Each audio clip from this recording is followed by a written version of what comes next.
Welcome to the gayborhood. Philly is a pretty queer place, by which I mean it's filled with people who aren't straight or aren't cisgendered. I'm one of those people, and it feels really good to be in Philadelphia. It's Pride Month, so I wanted to reflect on how queer people relate to cities.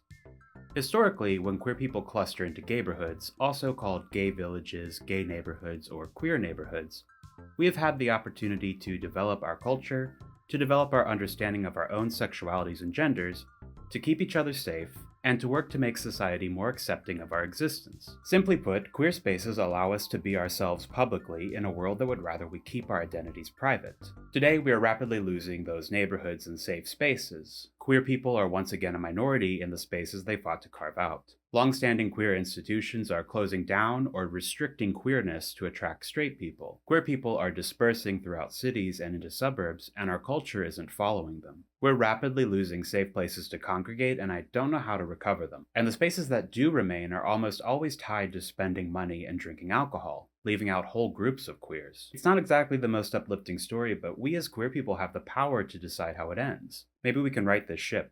We need safe spaces. The world is becoming increasingly violent to queer people. Some queers might be especially shocked that the goodwill built for queerness in the Obama era has mostly disappeared. But with everyday violence against queers of color and transhumanity being stripped away before our very eyes, I think it's safe to say that whatever we secured in the 2010s was not enough. When looking back at the gay liberation movement in the 70s and 80s and the radical changes that those queer people demanded, I can't help but feel that we took the wrong path.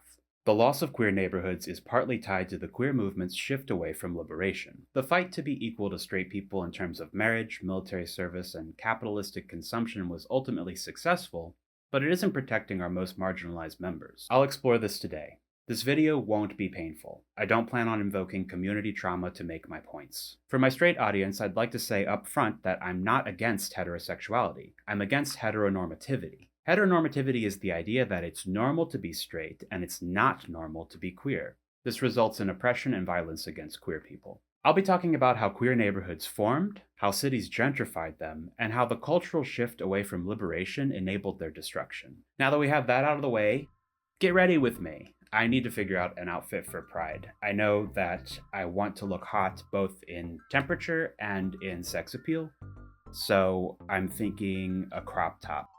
I have this old shirt that's like covered in bleach because I went to a party that was cosmic themed and I was the galaxy, which aligns with my personality. And I'm going to turn this into a crop top because why not show a little belly? And who needs to measure anything anyway? Okay, yeah, that's something. Well, we'll think about it. Now that we're ready for Pride, let's talk about neoliberalism. After the end of World War II, many recently discharged queer people suddenly found themselves in large port cities. They stuck around, often to escape the homophobia that awaited them in their hometowns. Meanwhile, cities started to lose population rapidly. This was due to a combination of the decline of American manufacturing and white flight. The result was a high vacancy rate and low rents. Queer people clustered into historic, walkable downtown districts. They opened their own businesses and founded institutions. Their clustering enabled the creation of communities where they could express their own sexualities and genders. These neighborhoods weren't perfect, and I don't idolize that era. You could describe them as gay ghettos. It was more that queer people had to live in them, and not just that they wanted to. Although many did want to. Queer neighborhoods created extremely tight communities. Queer people in community with each other were able to organize and resist heteronormative and capitalistic oppression. The reason that any of us are able to be openly queer at all is because the queer people before us who lived in gayborhoods fought back against the system. Eventually, the queer movement adopted a liberation philosophy. Gay liberation does demand civil rights for queer people, but this isn't the end goal. Liberation challenges the way our society thinks of sexuality and gender. Even with civil rights, the legal system can only provide protection after oppression and violence occur.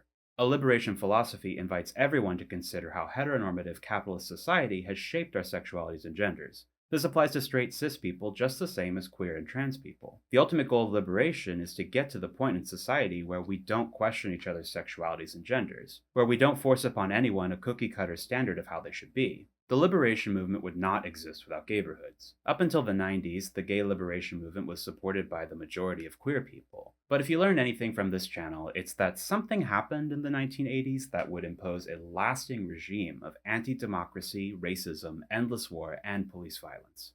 It's neoliberalism. In 1980, the United States had embraced the idea that the primary role of government is to ensure the success of private corporations. This is a simplistic definition of neoliberalism, and we still suffer through it today. Neoliberal austerity, that is the intentional withholding of resources, created a perfect storm of state-sponsored gayborhood gentrification, inaction on the queer community's fight against AIDS, and the rise of right-wing gay political pundits. By the 1990s, the liberation movement was dead and neoliberalism had killed it. Neoliberal governments must ensure the success of private development. In this system, a city's primary function is to create opportunities for people to spend money and to raise property values. With the decline of American manufacturing, cities became fixated on entrepreneurship and market-led redevelopment of inner-city neighborhoods. To create a population that could engage in this consumer culture, cities started competing with each other for a new economic base: white-collar office workers and creatives. You can't say creative class without summoning the specter of Richard, Florida. Richard, the rock star of Regeneration, Florida. He's an urban researcher, and he wrote this book in 2002 called Rise of the Creative Class. I didn't even start to study urban planning until almost a decade after it was released, and even then it was still the planner's Bible. Florida has this bad boy style of writing and presenting himself that I think is pretty funny and a little camp. He was very much a person who would have gotten excited to visit Google headquarters and go down the slide or whatever. He's someone who would write about how being able to wear a t-shirt to work is badass. But the problem with Richard, I Know a Spot Around the Corner, Florida, is that his recommendations in 2002 proved to be beneficial only to the richest people in our cities. He ended up writing another book called The New Urban Crisis, where he sort of owns up to it, but not really. The Guardian interviewed him about it, and here's what he said. "I'm not sorry," he barks, sitting in a hotel lobby in Mayfair, wearing a leather jacket and a black t-shirt. "I will not apologize. I do not regret anything." Florida asserted that people move to cities for a quasi-anonymous life, where they're free to pursue individualistic interests. These interests are based on spending money. He believed that if cities developed places for higher-end consumption, they would attract the creative class, and eventually those creatives would attract high-tech industries. Even before Florida, cities found success in marketing their cities as places of consumption. To differentiate themselves from other cities, they would showcase the diversity of their populations. We have a Chinatown. We have a Little Italy. We have a gayborhood. At first glance, it seems to elevate the idea that neoliberal cities are made up of strong, distinguishable communities, that those communities can grow and thrive and continue developing their own culture. But that's not what this is. This is what you could call the lifestylization of urban space, the idea that a stimulating cultural experience is a means of attracting commercial investments. In the neoliberal city, diversity doesn't mark how well the city can foster communities outside of whiteness and straightness. Instead, diversity marks how well a city can foster an individualistic cultural experience for those who have cash to spend. In The Rise of the Creative Class, Richard, the prophet of placemaking Florida, used the presence of gays and lesbians as a significant indicator. He described them as the canaries of the creative economy, and he tied their presence to the economic success of a city. This led to just about every queer theorist to write a response to his assumptions, mostly critiquing the idea that queer people should be treated as commodities. While I think it's really funny to imagine that Richard, the patron saint of avocado toast, Florida, is solely responsible for gayborhood gentrification, it isn't that simple. Florida is most guilty of being a tool for the neoliberal hegemony, for providing a loose analysis to back up the massive displacement of lower-income people in the inner city. But cities would have gentrified without him. Rise of the Creative Class really just helped to get planners to speed up the process. Because gayborhoods are almost always located in historic, dense, walkable places near the urban core, they're a natural target for gentrification. In a post-industrial city, neighborhoods like these are extremely valuable. Because the city's role in neoliberal America is to foster private capital's redevelopment of neighborhoods, cities began promoting these gayborhoods as a cultural spectacle, a place of tourism, a place to spend money. While a city could easily include gayborhoods into their tourism brand, a more effective way to market a neighborhood is through the creation of a business improvement district. Business improvement districts, or BIDs, are typically organized as nonprofits with governing boards. They're given special control over the tax revenue generated within a geographic area. That tax revenue is then reinvested back into the neighborhood through branding, streetscaping, beautification, maintenance, and security and policing. The next time you're walking through a commercial district and it appears very clean, has good landscaping and streetscaping, has a lot of higher end boutique businesses, and has its own brand, think logos and slogans, you're most likely in a business improvement district. Bids have been around since the 1970s. Their intention then was to bring wealthy white suburbanites back into the city to spend money. I would argue that's still their purpose, but their scope has greatly expanded. Bids enable landowners to have a greater ability to shape city policy, spur redevelopment, control urban design, and commodify space through placemaking. Bids, when they describe themselves, make it seem as though they're a tool of democracy, but bids are run by landowners. Business owners and residents usually have positions on the board, but landowners have the voting power. In New York City, for example, bids are required by law to have majority landowner boards. These boards are legally allowed to weigh the votes by land value, giving the wealthiest landowners the most say. Bids are deadly to community power. Basically, the city gives a bid control over the heart of a neighborhood, its commercial center, fills the board with the people who own those commercial properties, and then gives them the legal authority to increase their own land values. Bids exacerbate urban inequities. Bids can compound any success they experience into more success without the city as a whole benefiting. Bids have also proven to accelerate the displacement of Black, Latino, and low-income residents. And when placed in gayborhoods, they exacerbate the displacement of queer residents as well. Not every gayborhood is located within a bid, but almost all of the country's historically large ones are. The following gayborhoods are located at least partially within a business improvement district: the Castro in San Francisco, Santa Monica Boulevard in West Hollywood, Boys Town in Chicago, the French Quarter in New Orleans, Greenwich Village and Chelsea in New York City, the Gayborhood in Philadelphia, DuPont Circle in DC, South Beach in Miami. Queer people have experienced displacements from queer neighborhoods for decades. Cities use tools like business improvement districts, civic megaprojects, and high-density rezonings to incentivize developers to build within gayborhood boundaries. While wealthier gays and lesbians were able to remain through gentrification, many queer people were not. Being unable to afford gayborhood rents, white queers typically moved into low-income neighborhoods outside of, but close to, their respective gayborhood. In some cases, this would attract the city to start the process of gentrification where they clustered. Queers of color displaced from gayborhoods often moved further out, having to find housing not only in places that weren't homophobic, but also places that weren't racist. I often hear queer people blaming the gentrification of queer neighborhoods on white gays and lesbians. There's a lot of truth to that, but I think it's missing some specifics. As a gayborhood enters the process of gentrification, some queer businesses will readily shift to being straight-friendly by restricting queerness. This represents a loss of queer space and a promotion of further gentrification. But in my research, it's clear that the destruction of gay neighborhoods is primarily at the hands of cities and developers. What's happening is that one particular subgroup has been commodified and assimilated into neoliberal society. White cis gays and lesbians in the middle and upper classes are the target group for this sort of assimilation. This brings them into the process of gentrification and ultimately helps create a queer urban experience with them in mind. Queers of color, trans and non-binary people, low-income queers, and other intersectional queer identities are left with an ever-shrinking footprint of safe places to build community. Let's talk about this assimilation next, but first, I don't think this crop top's gonna work. I just don't feel right. I also want something more queer. If that even a concept is something more queer. So I think I'm going to switch to mesh top. I was recently monetized, which feels really good, but I think I have to keep things PG from now on.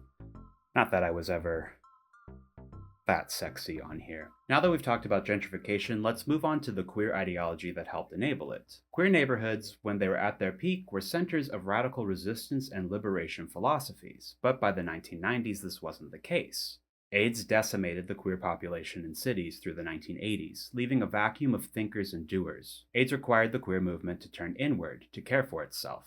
AIDS also inspired a destructive moralism from both straights and queers against the queer community. It wasn't just straight people that accused queers with AIDS of being promiscuous, of getting what they deserved. This became an increasingly acceptable reactionary position from queer people as well. By the late 90s, this reactionary position was growing among queer people, and we call it homonormativity. It's a societal bias against queerness that queer people specifically hold. No one group came up with the concept of homonormativity, and it's come in and out of fashion since the 1940s. Here is an incomplete list of homonormative thoughts. Gay marriage was the last hurdle in the struggle for queer civil rights. Queer people should be able to serve in the military. Corporations should be inclusive of queer people. Queer people do not need a movement to resist oppression. Queerness is not political, and therefore not a factor in a queer person's politics. Queer people should restrict their sexuality and gender expressions in public. It's better to live in a straight neighborhood than a queer one. Queer people are born this way, and society has no impact on sexuality or gender. Homonormativity is internalized today, but it did have a propagandist period. A group of intellectual gay and lesbian writers who identified as moderates, conservatives, and libertarians formed an early blog in the 1990s called the Independent Gay Forum. I want to stress that these writers, many of whom are still writers, are right-wing. There's nothing left-wing about homonormativity, it's a reactionary thought. These writers, playing well into the pocket of conservative and moderate politicians, argued that any visible queerness was inappropriate. They expressed their desire to live among straight people in straight neighborhoods and aspired to be seen as their equals. These writers also elevated the voices of corporations. They loved corporations, like to them, corporations are literally mother. I'm talking sexually attracted to corporations, which is not part of the LGBT continuum. Bruce Bauer, who still writes today, wrote for the IGF in the 2000s that corporations, once convinced that queer people had value, would spread this idea throughout the land. In his words, much of gay America's hope resides not in working-class revolt, but in its exact opposite, a trickling down of gay positive sentiments from elite corporate boardrooms into shops, farms, and factories. The thoughts of homonormativist pundits, which regrettably were influential, provided a pseudo-intellectual basis for politicians and queer leaders to further destroy queer solidarity. With their help, homonormativity became the center of the queer movement. It can be identified as a rejection of liberation, which is inherently non-reformist, anti-capitalist, and anti-racist. It instead favors liberalization, which could be defined as a fight for the legal right for two queer people to get married, the legal right for queer people to serve in the military, the legal right for queer people to participate in the private market. Lisa Dugan, who fleshed out the concept of homonormativity, noted that this new movement had no vision of collective democratic public culture or of an ongoing engagement with contentious, cantankerous queer politics. Instead, we've been administered a kind of political sedative. We get marriage and the military, then we go home and cook dinner, forever. Homonormativity exists within all queers. It's something that we are conditioned to believe and something we must actively reject. Homonormativity elevates specific types of queer people, those who are able to uphold capitalist norms and participate in neoliberal society. In short, those who provide the fewest challenges to whiteness, heteronormativity, and capitalist consumption. Who's left out? It's queers of color, low-income queers, homeless queers, immigrant queers, femme queers, trans people, non-binary people, groups that cannot readily assimilate into neoliberalism. There's nothing wrong with wanting to get married as a queer person, but the infiltration of the queer movement by homonormativist thought made gay marriage the end goal, the completion of the movement. Gay marriage and military service are not going to protect trans lives. They're not going to end police brutality. It's a mistake to think that the legal system or the free market will save queer people. So how does homonormativity intersect with gayborhood destruction? In contrast to the liberation movement that rejected gentrification, homonormativity embraced it. Because homonormativity falsely promises queer people that they'll be able to participate in society just like straight people, gentrification of gayborhoods became exciting. Look, they built new restaurants for us. Hey, they cleaned the streets for us. Oh, the police are finally kicking those people out. For us. The loss of queer spaces is a tragedy for many white cis queers, but it's absolutely detrimental to queers of color, trans and non-binary people, and low-income and homeless queers. For queer people who can't conform to homonormativity, queer spaces are a lifeline in a world where they have very few advantages. And as these safe spaces disappear, so does the public visibility of all queer people, especially queer people of color. We become decentralized and estranged from each other as we assimilate into straight neighborhoods. This is a homonormativist concept, that queerness should be invisible, expressed only in private. Unfortunately, while the destruction of space is still ongoing, most of it has already happened. We already lost the gayborhood, and I don't know how we're going to get it back. Queer people have been dispersing throughout cities for decades now. I want to stress here that I think queer people should be safe everywhere. I think that if queer people decide to move into a straight neighborhood, it shouldn't come at the cost of their own safety. But I don't think that the decentralization of queer people at the expense of gayborhoods is good for us. I don't think that every neighborhood in our city should be straight neighborhoods. Why can straight people have their own spaces, but queer people can't? As queer people locate throughout the city, queer-friendly neighborhoods are sprouting up. These are not gayborhoods. These are straight majority places where straight-owned businesses fly rainbow flags. I would agree that this is a sign that maybe some queer people are safe in the area to a degree, but this neighborhood would still require that queer people are cautious of how they present themselves. The queer-friendly neighborhood is the ultimate expression of homonormativity in space. It's still a straight neighborhood, but queer people are welcome so long as they have money to spend and can keep their queerness under wraps. This really proves to be true when queer people attempt to open their own queer-oriented businesses in these neighborhoods. In these cases, they'll usually be met with intense NIMBY antagonism. These NIMBYs won't just be resisting neighborhood change, but also resisting outward expressions of queerness.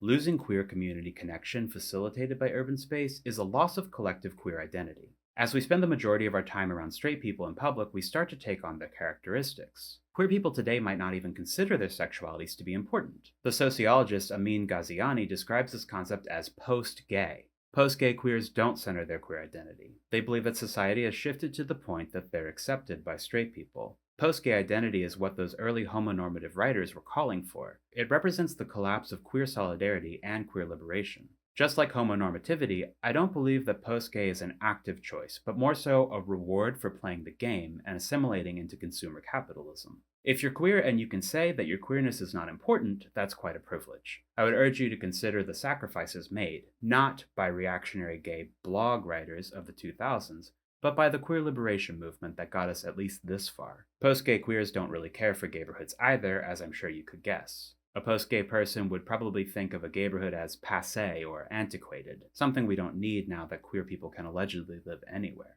It's just as well, to be honest. Most young queer people can't afford to live in a gayborhood after gentrification. And what does a gayborhood even offer today? They're mostly just places to spend money, places to compete with each other through networking events or the sexual marketplace.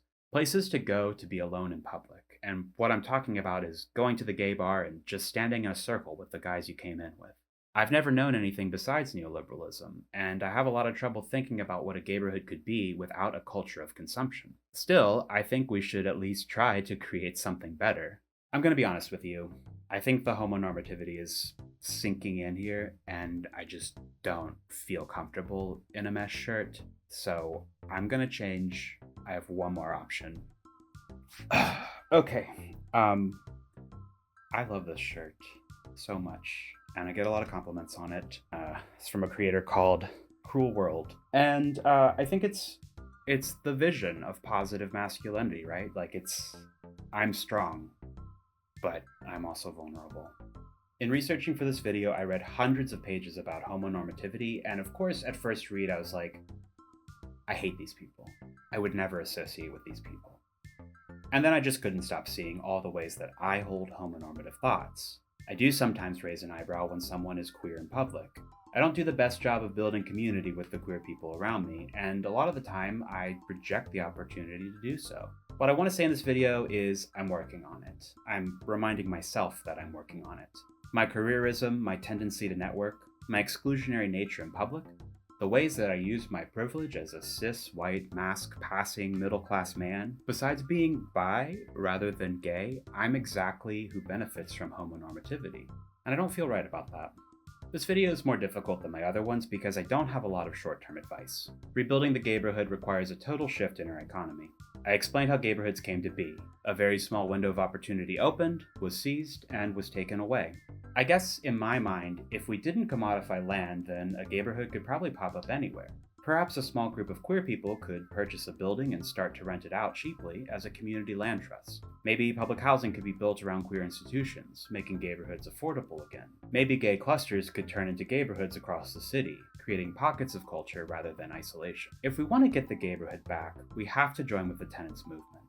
We have to show solidarity with everyone struggling to afford housing. I've made a bunch of videos about all of this, and you'll definitely be able to pull some ideas from those. But I'll give you a summary. To achieve the conditions that will enable gayborhood creation, we have to have a public housing construction program again. We have to have rent control. We have to enable community and tenant purchases of housing.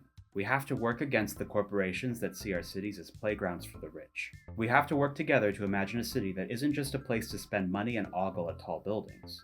And we have to do that through community planning, not a centralized approach. So if that's your deal too, stick around, I've got more coming. And if you're part of my queer audience, I hope you have a really great Pride. I'll see you next time.